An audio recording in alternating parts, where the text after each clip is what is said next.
Welcome to Orderline's Canadian Electrical Code Quick Tips. My name is Marvin Rosenberg. I'm an RSE, Red Seal endorsed 309A electrician and a master electrician as well. I will be hosting today's topic on determining continuous load.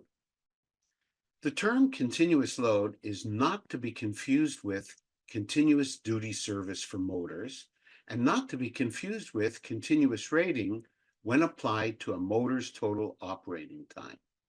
A continuous load is a load that is on for more than 1 hour in any 2 hour period when that load is 225 amps or less.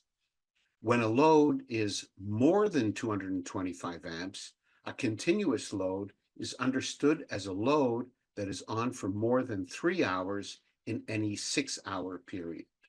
That means that when the load is on for more than 50% of the time in these categories, it is considered a continuous load.